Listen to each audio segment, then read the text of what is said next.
Ruas TV, rutin walaupun sedikit. Bismillahirrahmanirrahim. Assalamualaikum warahmatullahi wabarakatuh.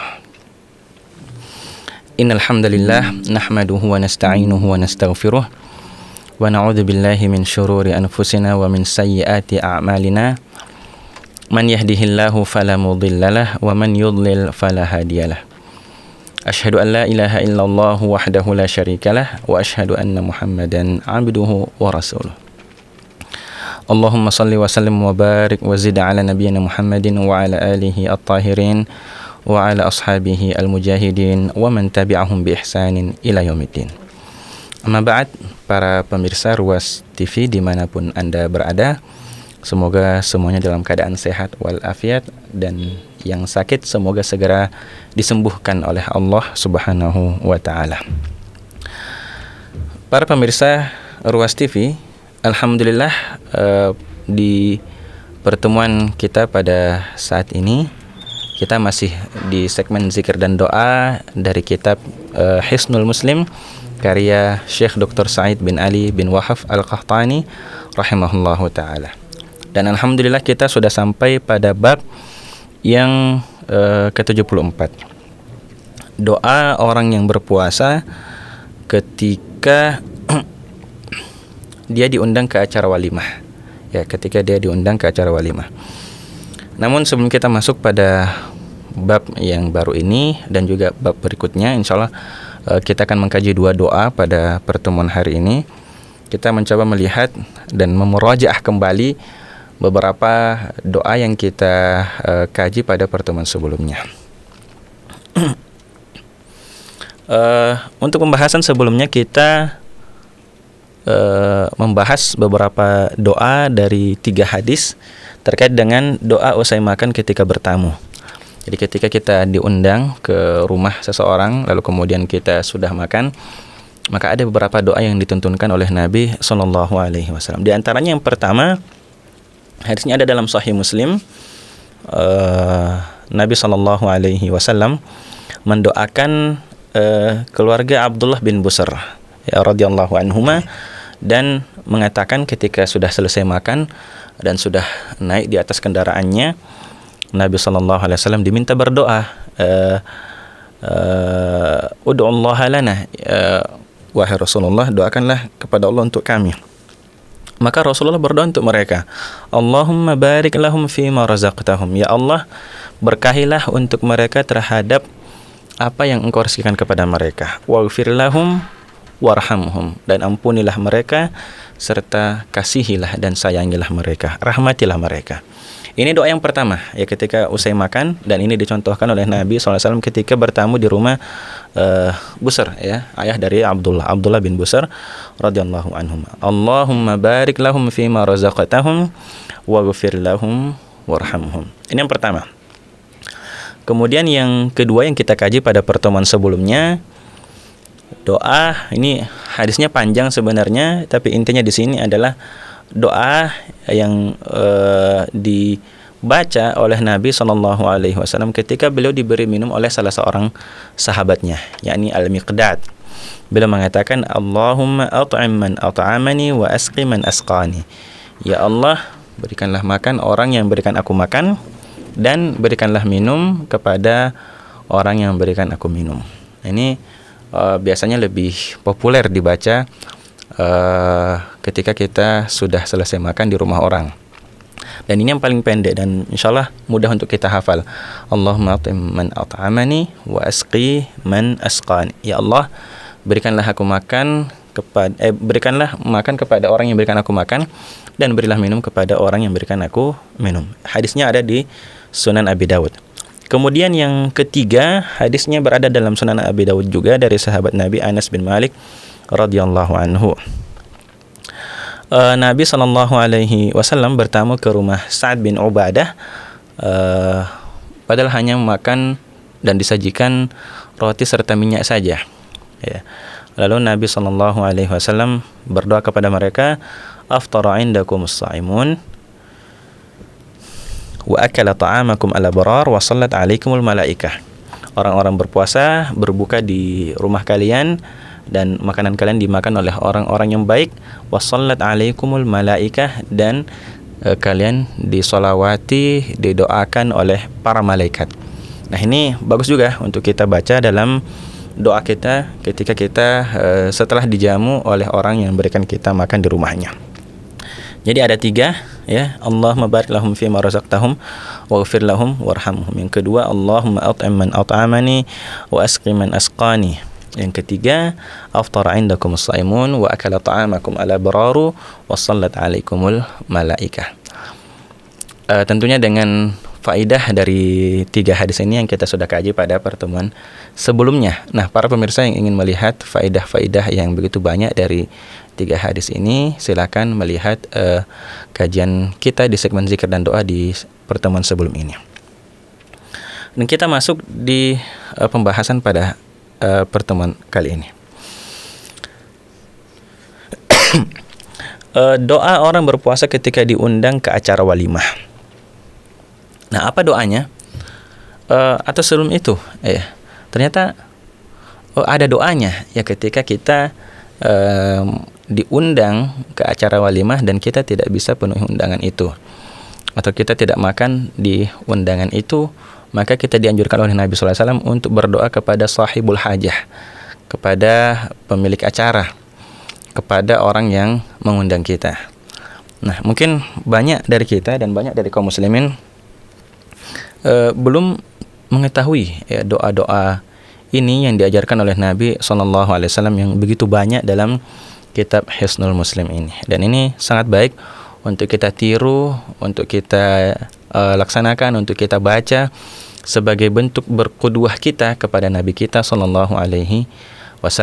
Ya, Allah Subhanahu wa taala berfirman, "Qul in kuntum tuhibbunallaha fattabi'uni." Katakanlah, wahai Muhammad, jika kalian mencintai Allah maka ikuti aku, kata Nabi Muhammad SAW. Tentunya ini ucapan kalamullah yang disuruh oleh Nabi SAW untuk mengatakannya kepada kaum mukminin. Jika kalian mencintai Allah maka ikutilah aku. Yuhibbukumullah, niscaya Allah akan mencintai kalian kalau kita mengikuti Nabi SAW dalam semua apa yang dilakukan oleh Nabi. Lalu wa yaghfir lakum dzunubakum, dan Allah Subhanahu wa taala akan mengampuni dosa-dosa kalian. Di dalam ayat yang lain juga Allah Subhanahu wa taala berfirman, laqad kana lakum fi rasulillahi uswatun hasanatun liman kana yarjullaha wal yawmal akhir. Sungguh telah ada pada diri Rasulullah SAW suri tauladan yang baik bagi siapa? Bagi orang yang menginginkan pertemuan dengan Allah dan hari akhirat. Nah, doa yang kita ingin kaji pada kesempatan kali ini adalah doa orang berpuasa ketika diundang ke acara walimah. Yang pertama kita bacakan hadisnya. Hadis ini berada dalam Sahih Muslim dari sahabat Nabi Abu Hurairah radhiyallahu anhu.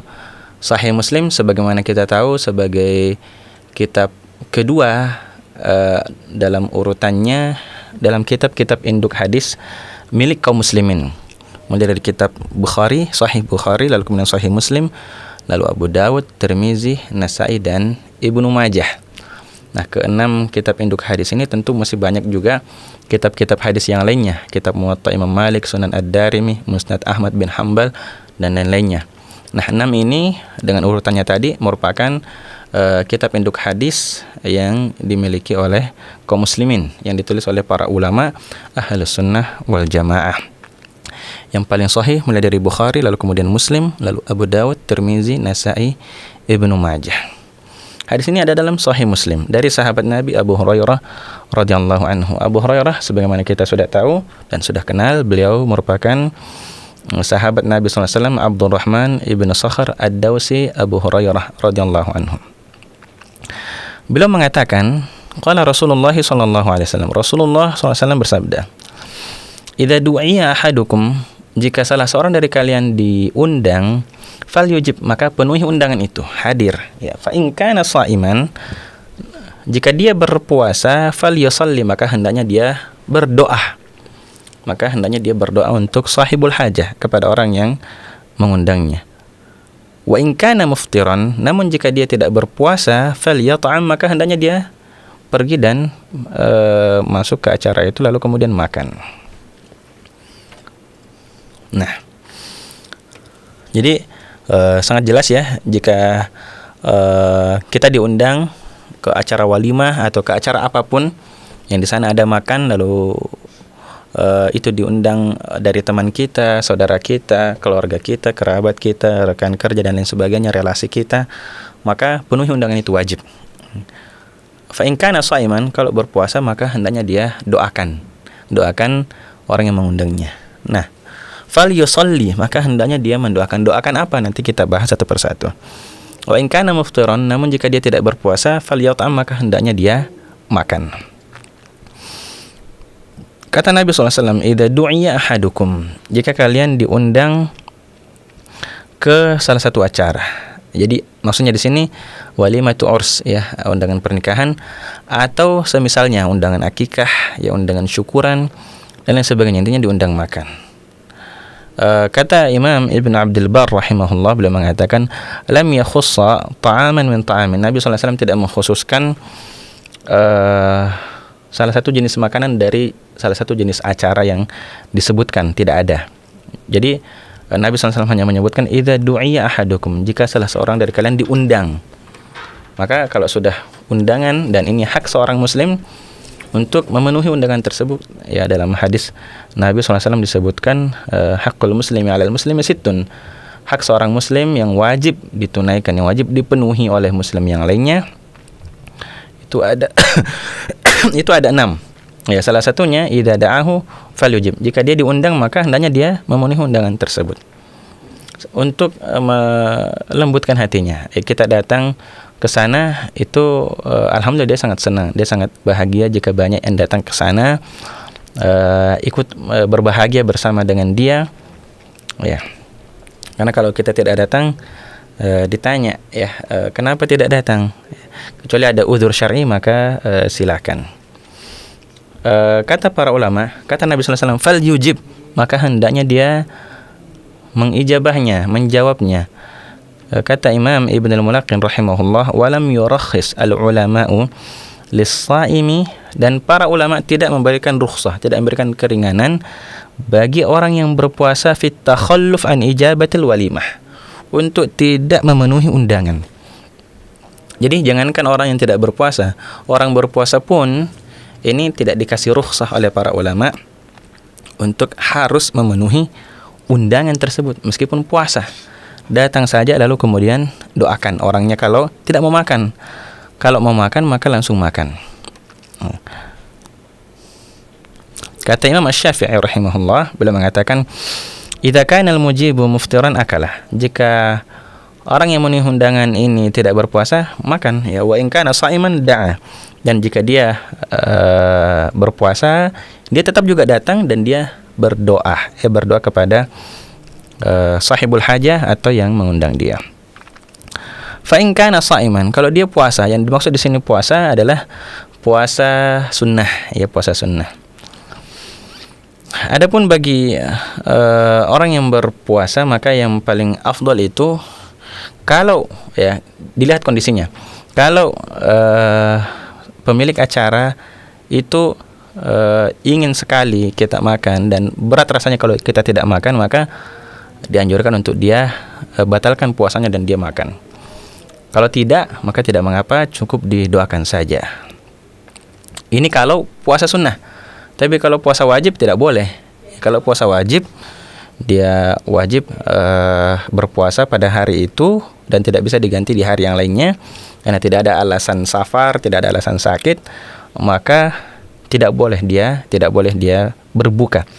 Harus disempurnakan puasanya kalau puasa wajib.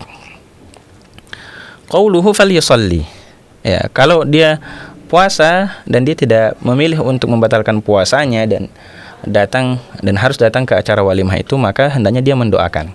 Nah, apa yang didoakan kepada orang yang mengundang kita? Al-Qadhi Iyad rahimahullah mengatakan, faliyad'u li arbabit ta'am bil maghfirah wal barakah, maka hendaknya dia berdoa kepada pemilik makanan, mendoakan ampunan dan mendoakan berkah keberkahan. Kalau kita lihat tadi di sini ada 3 doa ya, Allahumma barik lahum fima razaqtahum waghfir lahum warhamhum. Nah, kalau di sini disebutkan oleh Al-Qadhi Iyad, didoakan ampunan dan keberkahan. Jadi Allahumma barik lahum fima razaqtahum waghfir lahum. Sebenarnya tidak ada batasan mau didoakan seperti apa. Nabi SAW hanya memerintahkan untuk falyusalli, maka hendaknya dia doakan.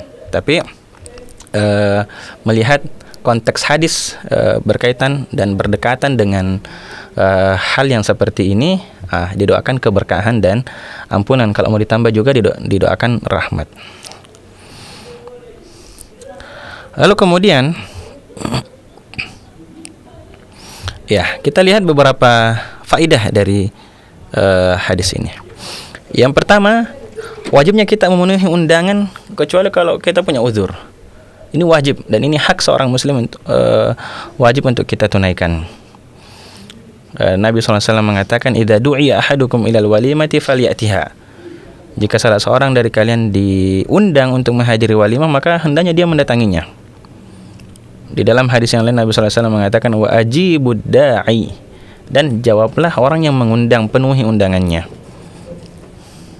Bahkan dalam hadis yang lain Nabi SAW mengatakan dalam Sahih Bukhari dalam kitabun nikah, bab man taraka ad-da'wata faqad asallaha wa rasulah. Hadis nomor 5177, Nabi SAW mengatakan, ini penting, wa man taraka ad-da'wah, siapa yang meninggalkan undangan, tidak mau hadir di undangan seseorang, faqad asallaha wa rasulah, maka dia telah bermaksiat kepada Allah dan Rasulnya.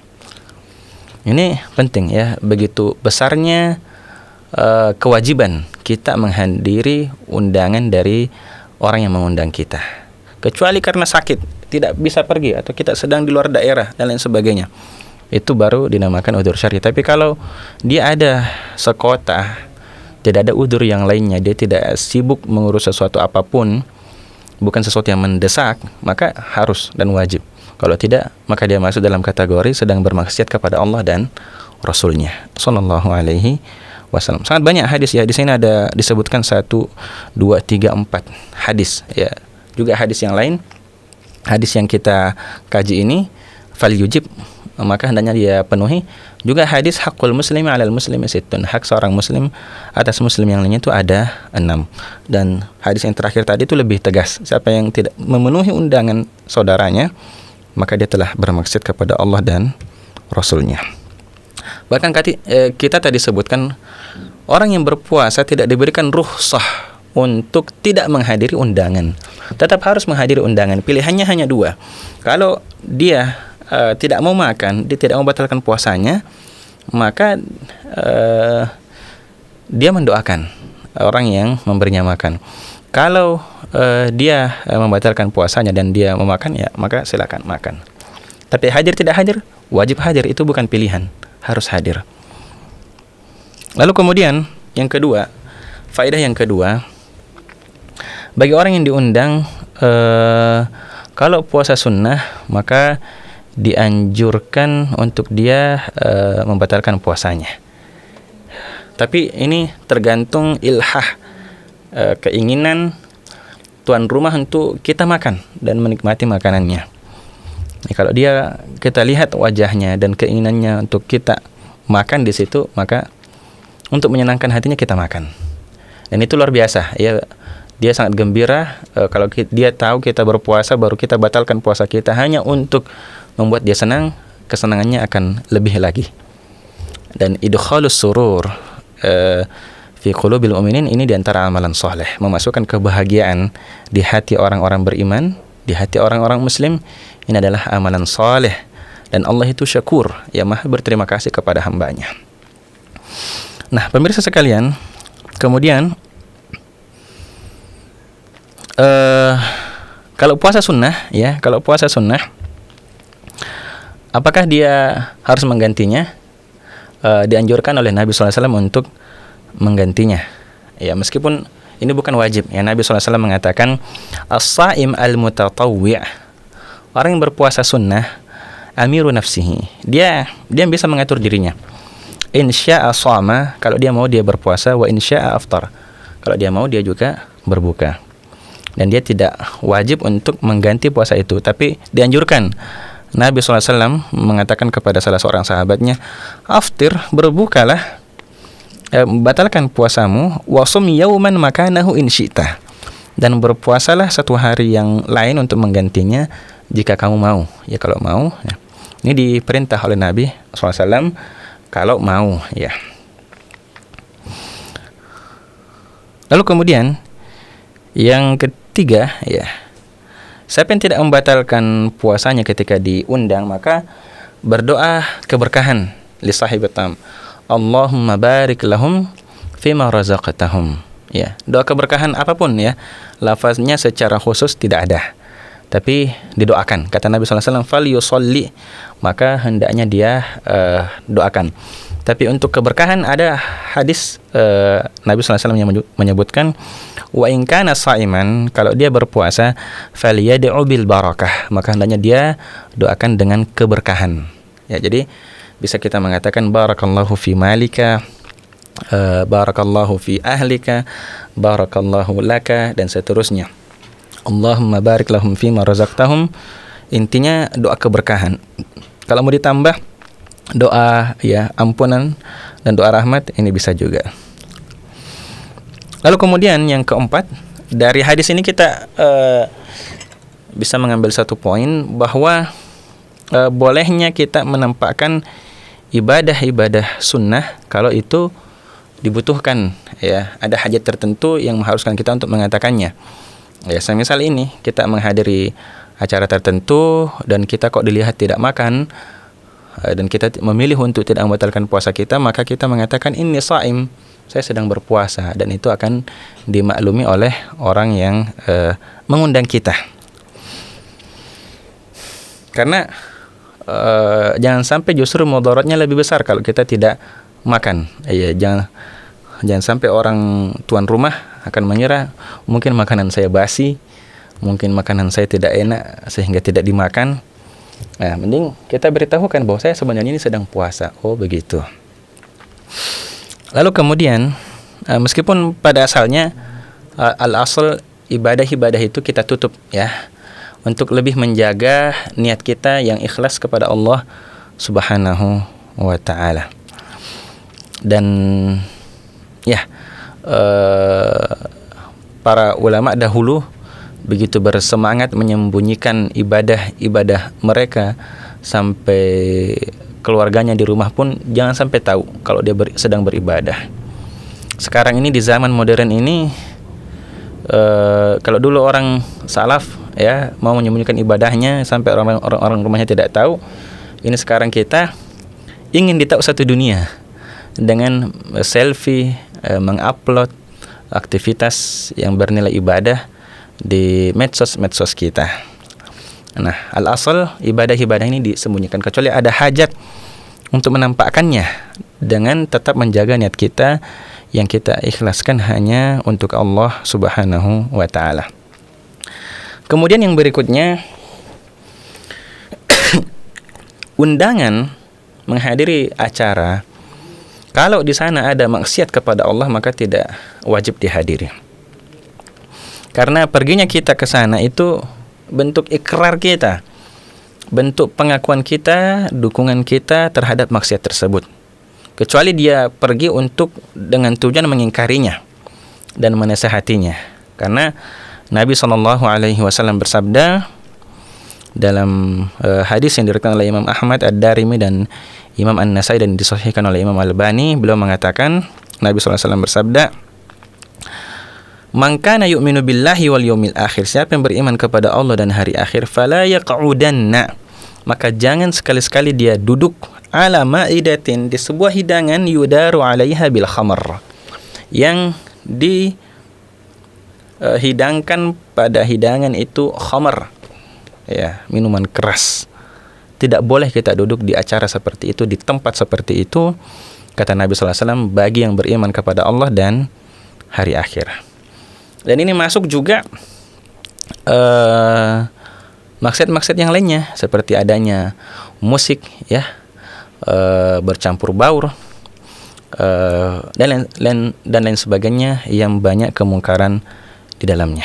Ya, kecuali ada maslahat-maslahat tertentu yang kita timbang bahwa kehadiran kita ini penting, meskipun mungkin ada kemungkaran, kita timbanglah ya, yang mana maslahatnya lebih banyak, yang mana mudaratnya kita kecilkan dan seterusnya. Tapi pada asalnya sesuai dengan sabda Nabi SAW, acara yang di dalamnya ada kemungkaran tidak boleh dihadiri. Lalu kemudian kata Imam Asy-Syaukani rahimahullah, hadis ini di sini merupakan dalil bahwa wajib bagi orang yang berpuasa untuk harus menghadiri undangan itu dan tidak boleh beruzur dengan puasanya. Ya. Jadi umpamanya kalau diundang, afwan saya puasa, tidak boleh, tetap harus datang. Jadi harus datang dan katakan di situ saya berpuasa. Lalu doakan, datang untuk doakan, katakan saya berpuasa, ini saya berpuasa, barakallahu fi amwalik, barakallahu fi malik, Allahumma barik lahum fi ma razaqtahum, dan seterusnya. Lalu kita sudah ya seperti itu saja, duduk bercengkrama, bercerita dan lain sebagainya. Jadi puasa bukan uzur syar'i.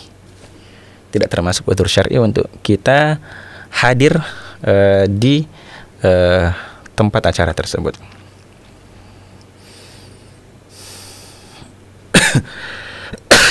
Kemudian para pemirsa sekalian, ada satu hukum yang penting untuk kita lihat, yaitu kalau kita diundang, ya, cuma kita sendiri nih diundang, undangan kepada Muhammad Istiqomah gitu kan.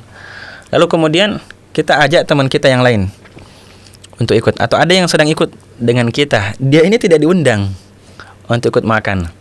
Nah, wajib untuk kita minta izin ke pemilik rumah. Tidak boleh kita tiba-tiba datang ke sana ya. Atau ya saya dengar beberapa celotehan dari orang-orang, kayaknya bagus ini kalau kita singgah di acara pernikahan meskipun kita tidak diundang. Lumayan ya, makan siang gratis. Tidak boleh, ini haram. Bahkan kalau kita diundang dan teman kita ini kita ajak dan dia tidak diundang, kita harus minta izin. Ini berdasarkan sabda Nabi SAW. Ketika Nabi SAW diundang oleh salah seorang dari Ansar, Nabi SAW melihat ada sahabatnya yang lapar. Nabi SAW mengatakan, Inna hadha qad tabi'ana. Beliau ini mengikuti kami. Fa in syi'ta an ta'dan lahu. Kalau engkau mau, engkau mengizinkannya. Wa in syi'ta an yarji'a raja'a. Tapi kalau kau mau juga, kamu suruh dia pulang, dia akan pulang. Faqala ar-rajulu, maka orang Ansar ini mengatakan, la bal qad adzintu lahu. Tidak, bahkan saya sudah izinkan untuk dia. Jadi harus ada izin. Tidak boleh tiba-tiba kita bawa satu rombongan umpamanya masuk ke pesta, cuma kita ini seorang diri yang diundang, Muhammad Istiqomah dan nyonya umpamanya diundang, ya cuma istri saja. Tidak boleh kita bawa santri-santri kita satu pondok umpamanya, tidak boleh, ya haram. Ya. Kemudian ada mungkin satu hukum juga ini ya, bahwa walimah itu, acara walimah itu tidak harus dengan daging.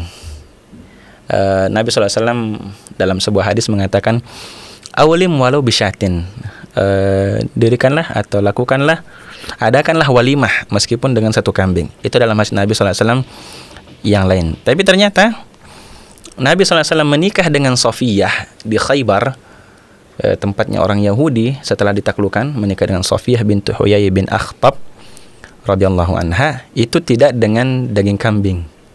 Nabi SAW walimah hanya dengan roti saja ya. Dalam riwayat Anas bin Malik radhiyallahu anhu, beliau mengatakan, aqama Nabi SAW baina Khaybar wal Madinah 3 layalin.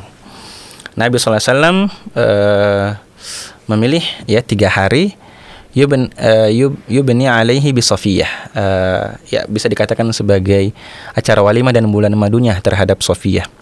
Fada'utul muslimina ila walimatin, maka saya panggil orang-orang kaum muslimin untuk ke walimahnya Nabi SAW menikah dengan Safiyah.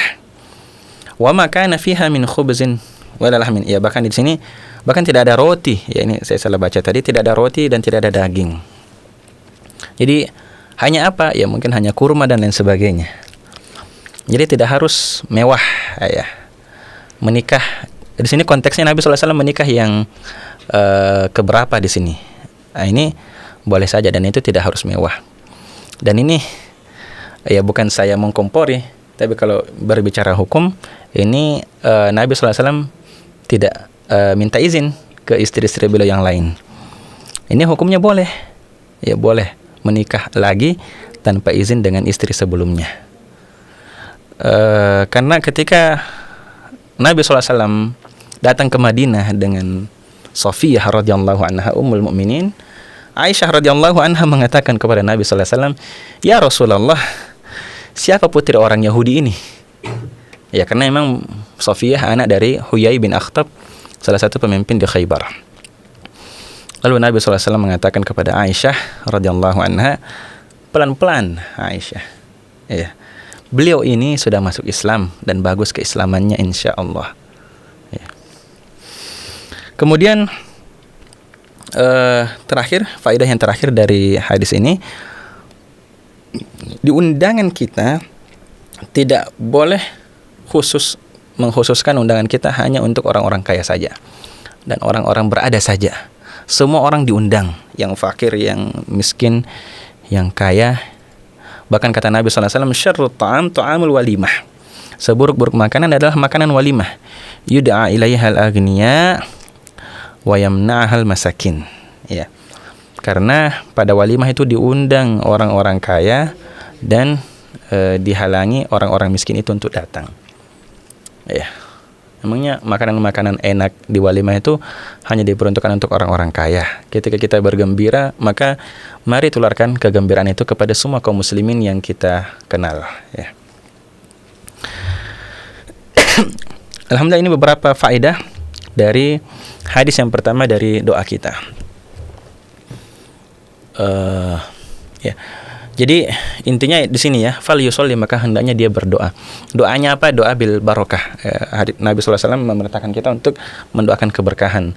Allahumma barik lahu fima razaqtahum, atau barakallahu laka fi malika. Nah, kita berpindah ke yang kedua. Apa yang dikatakan orang berpuasa ketika dicela oleh seseorang? Ya, kita sedang berpuasa lalu kemudian tiba-tiba ya, ada orang songong datang ke kita, ya, lalu nantang-nantangin gitu ya, ingin ngajak berantem dan lain sebagainya. Katakan kepada dia, ya, apa yang dikatakan? Nah, kita baca hadisnya dalam Sahih Muslim juga dari Abu Hurairah juga radhiyallahu anhu. Beliau mengatakan,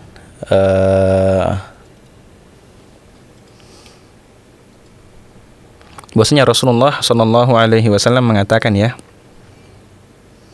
Kalau dalam lafaz Muslim yang mengatakan di sini adalah Abu Hurairah. Qala. Di sini tidak dikatakan qala Rasulullah. Tapi kalau dalam lafaz Bukhari dikatakan qala anna Rasulullah sallallahu alaihi wasallam qala, bahwasanya Rasulullah sallallahu alaihi wasallam bersabda, "Idza asbaha ahadukum yawman sha'iman." Jika salah seorang di pagi hari dari kalian berpuasa, fala yarfuth, maka janganlah berkata-kata kotor, wala yajhal, dan janganlah berbuat bodoh. Fa in imru'un syatamahu, maka jika ada seseorang yang mencelanya, aw qatalahu, ingin mengajak dia berantem, berkelahi, falyaqul, maka hendaknya dia mengatakan inni shaim, saya ini berpuasa, supaya dia tahu bahwa orang yang berpuasa itu tidak pantas untuk melakukan hal-hal yang seperti ini.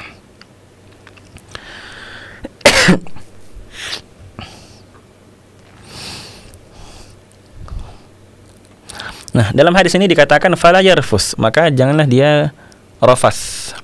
Dalam ayat tentang haji, fala rafatha wala fusuqa wala jidala fil hajj, maka jangan ada rafath, jangan ada jidal, wala fusuq, dan jangan ada perbuatan fasik, jangan ada perdebatan di haji. Fala yarfuth maksudnya adalah la yatakallam bi kalamin fahish, jangan berbicara dengan perkataan keji,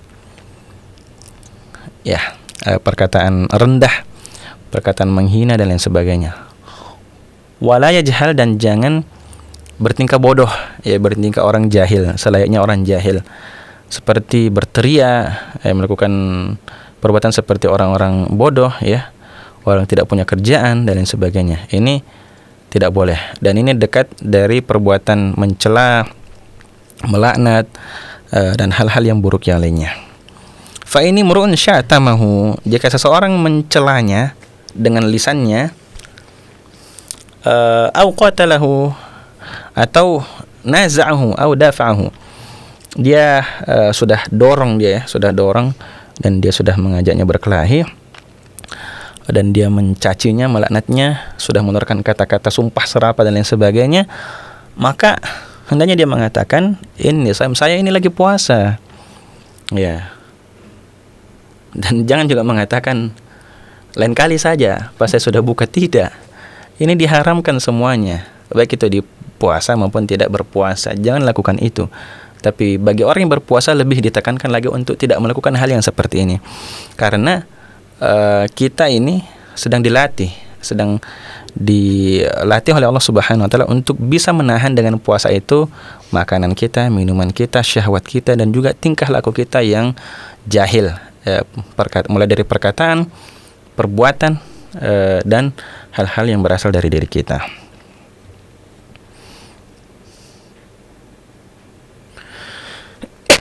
Nah, beberapa faedah dari hadis ini. Yang pertama, puasa ini latihan untuk jiwa kita dan sarana untuk membentuk diri kita lebih baik lagi. Ya, kalau untuk anak muda ini untuk menekan syahwat. Ya, untuk selain anak muda, maka ini untuk menekan tingkah laku dan perilaku kita. Ada juga orang yang berpuasa tapi untuk diet. Ini niatnya salah, ya. Niatnya harus benar bahwa dia berpuasa untuk beribadah kepada Allah Subhanahu wa taala, menjalankan ketaatan. Dia menahan makanannya, ya, untuk tidak dimakan. Dia lapar, dia haus, dia tidak melakukan hubungan suami istri, dan dia tidak melakukan perbuatan-perbuatan lainnya hanya untuk Allah Subhanahu wa taala. Dan orang yang seperti itu, sebagaimana yang kita katakan, Allah itu syakur, maha berterima kasih kepada hambanya. Jika kita beribadah dalam bentuk dalam rangka ketaatan dan menaati Allah Subhanahu wa taala, maka satu hari kita beribadah di jalan Allah Subhanahu wa taala, maka Allah akan jauhkan neraka dari kita sejarak 70 tahun. Itu luar biasa. Dan tujuan dari kita berpuasa ini untuk mencapai derajat ketakwaan, ya. Jelas ya, Allah Subhanahu wa taala berfirman, ya ayyuhalladzina amanu kutiba alaikumusiyam kama kutiba alal ladzina min qablikum, untuk apa? La'allakum tattaqun, agar kita bertakwa kepada Allah Subhanahu wa taala. Sifat-sifat takwa itu banyak sekali. Orang yang salah satunya yang disebutkan dalam surat Ali Imran adalah orang yang menahan marah. Wal kadhiminal ghaidha wal 'afina 'anil nas, dan mudah memaafkan orang lain. Ini orang-orang yang bertakwa, kata Allah Subhanahu wa taala. Dan tentu banyak sifat lainnya dari orang-orang yang bertakwa. Kemudian yang kedua, ar-rafath, ya, kata ar-rafath fala yarfus. Ini mutlak untuk semua perbuatan keji, dari perkataan dan bentuk-bentuk kalimat yang buruk, ya. Dan yang dimaksud juga di sini adalah jima dan muqaddimahnya. Ini masuk dalam kata ar-rafath. Itu tidak boleh. Nabi atau Allah Subhanahu wa taala berfirman, "Uhilla lakum lailatas siyami rafathu ila nisaikum."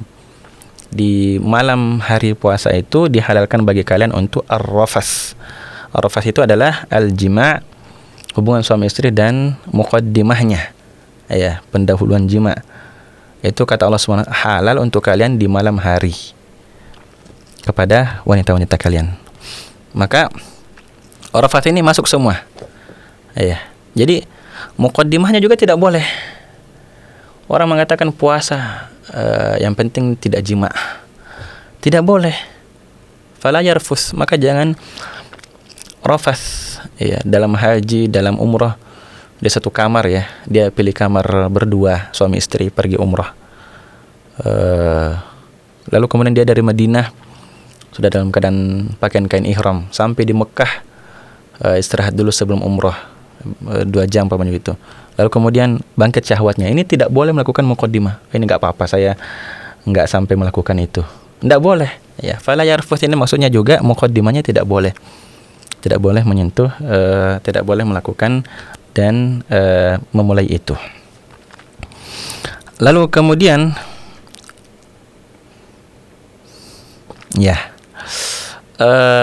seorang yang berpuasa dilarang untuk melakukan ini semua, rafath, jahal, ya, lalu kemudian mukhasamah, permusuhan, lalu kemudian saling melaknat, saling mencaci, bahkan berkelahi. Tidak khusus di siang hari ketika orang itu berpuasa, bahkan di seluruh waktu. Ya, seperti tadi kita katakan, jangan sampai dia katakan, oh tunggu, saya nanti buka ini baru datang ke rumahmu. Tidak boleh. Ya. Di malam hari setelah berbuka juga tidak boleh saling mencaci. Kata Nabi SAW, sibabul muslimi fiskun wa qita'aluhu kufrun. Ya, mencela seorang muslim itu perbuatan fasik, perbuatan kefasikan, dan membunuhnya atau bertengkar, berkelahi itu kufrun, bentuk kekufuran. Tapi bentuk kekufuran yang maksud di sini adalah kekufuran kecil, bukan kekufuran yang mengeluarkan dari agama. Jadi tidak boleh. Ya, mau berpuasa mau tidak berpuasa, tapi orang yang berpuasa lebih ditekankan lagi untuk menahan, menjaga. Karena orang yang berpuasa dia lebih jaga itu. Ya. Kalau makanan yang tadinya halal menjadi haram. Kalau perbuatan ini yang tadinya juga haram, ya tetap haram juga. Nanti dilakukan di saat berpuasa.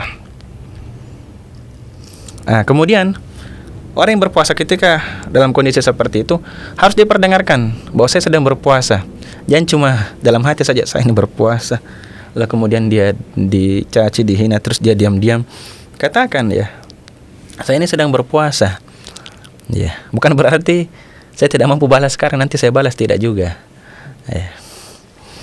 Karena tidak boleh.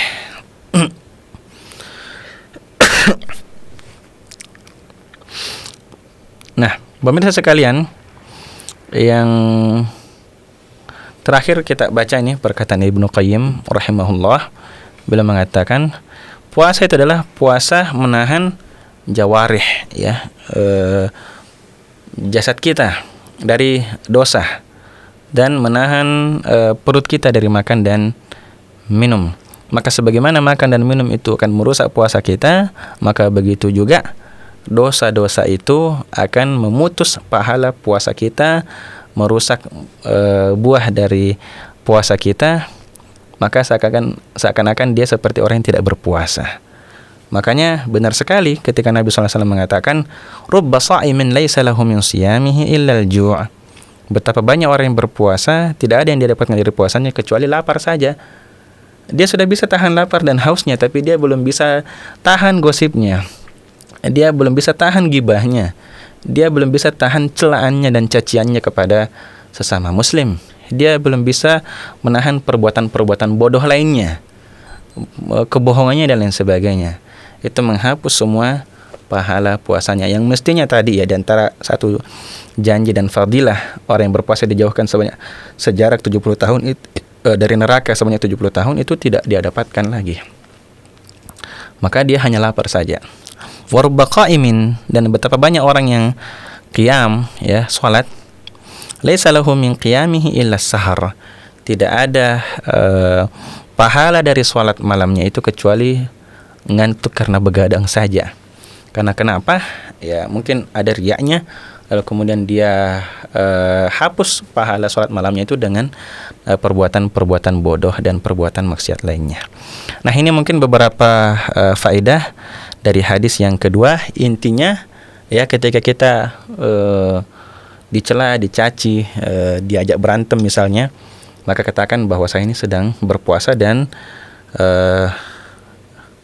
perbuatan seperti ini, ya, berkelahi, mencaci dan lain sebagainya, saling mencaci, ini tidak boleh terjadi baik orang yang berpuasa maupun yang tidak berpuasa. Nah, ini mungkin pembahasan kita untuk pertemuan kali ini. Jadi ada dua, ya. Orang yang berpuasa ketika diundang ke acara walimah, kalau dia jadi dia harus tetap datang wajib. Nah, apa yang dilakukan ketika dia tidak mau makan? Dia doakan kepada pemilik acara, barakallahu laka, atau Allahumma barik lahum fima razaqtahum. Lalu kemudian apa yang dikatakan orang berpuasa ketika sedang dicela oleh seseorang, katakan dan beritahukan bahwa kita ini sedang berpuasa. Demikian mungkin apa yang bisa kita kaji pada pertemuan hari ini. Tidak ada tanya jawab ya? Oh iya. Alhamdulillah, pemirsa Ruas TV dimanapun Anda berada, demikian pertemuan kita pada kesempatan kali ini. Kita tutup dengan doa kafaratul majlis. Subhanakallahumma bihamdik asyhadu an la ilaha illa anta astaghfiruka wa atubu ilaik. Wa sallallahu wasallam ala nabiyyina Muhammad wa ala alihi wa sahbihi ajma'in. Wassalamualaikum warahmatullahi wabarakatuh.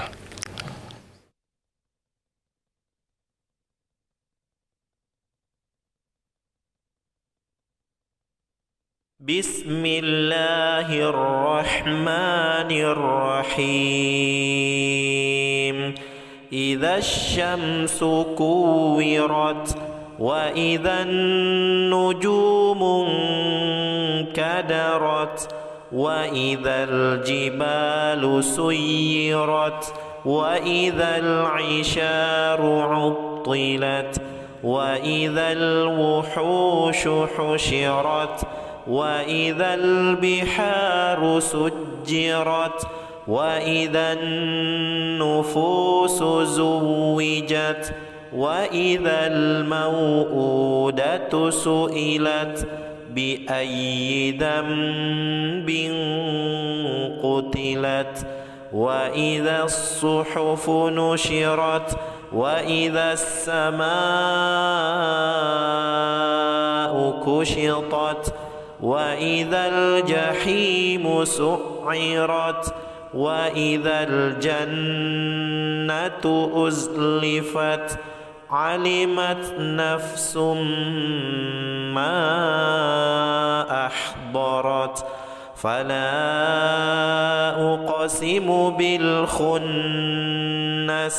الجوار الكنس والليل إذا عسعس والصبح إذا تنفس إنه لقول رسول كريم ذي قوة عند ذي العرش مكين مطاع ثم أمين وما صاحبكم